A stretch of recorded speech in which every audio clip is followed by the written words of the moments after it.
He thought he'd broken me when he slid the papers across the table. "Just sign it," he said, his voice steady, his tone rehearsed. "The deal's already done." My family's ranch, the land I had built from nothing but dust and debt, had been sold for $5. Sold to her, his new trophy. I stared at him for a long time, long enough for silence to sting. Then I smiled. Not the forgiving kind of smile, the one you give when you've already accepted defeat, but the kind that belongs to someone whose endgame is already in motion. He mistook my quiet for surrender. He didn't realize it meant checkmate. When we first met, I was 27, naive enough to believe loyalty was its own kind of currency. He was everything I thought I wanted, charismatic, driven, the kind of man who could lie without blinking. I helped him build his dream while he constructed a facade. Together, we turned a dying patch of land into a thriving ranch, horses, cattle, a luxury retreat that people whispered about at investment dinners. He used to say, we were unstoppable. I assumed he meant together. Turns out, he meant until he found someone better. The warning signs started small. Late nights that didn't add up. Calls he took outside. The faint scent of vanilla perfume on his jacket, never mine. Then came the laughter, low and practiced, echoing from the barn when he thought I was away. Her name was Claire, a guest who'd turned into his business partner. The first real crack appeared when I found her message on his laptop. A photo of my ranch with the caption, "Imagine it's ours." That was the moment my heart stopped breaking and started calculating. People often mistake silence for weakness. I learned it's the sharpest weapon of all. I didn't confront him. I didn't throw his clothes out or stage a dramatic scene.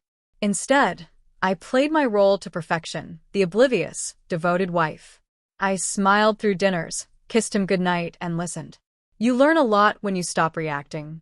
That's how I discovered the loopholes. He never paid attention to the fine print. I always did. The ranch wasn't ours, it was mine. The deed carried only my name, the result of a quiet legal restructure I'd done 3 years earlier for tax efficiency. He hadn't noticed. Claire eventually would. Over the next 6 months, I turned silence into a strategy. First, I began moving assets slowly, carefully. The accounts, livestock, and retreat business were all transferred into a separate LLC I'd formed in Nevada. He was too busy playing master of the universe to see that I'd already moved every piece on the board. Then I let him think he was winning. I let him draft the fake sale papers with his lawyer, the one she had recommended.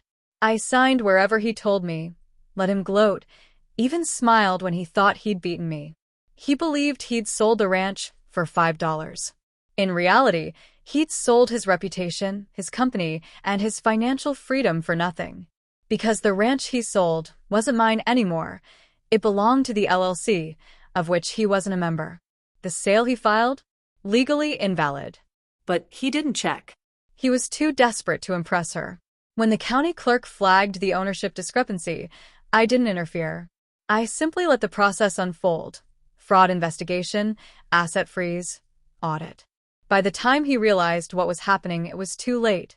The bank accounts were frozen, the retreat was closed, and his name was plastered across court documents under pending litigation.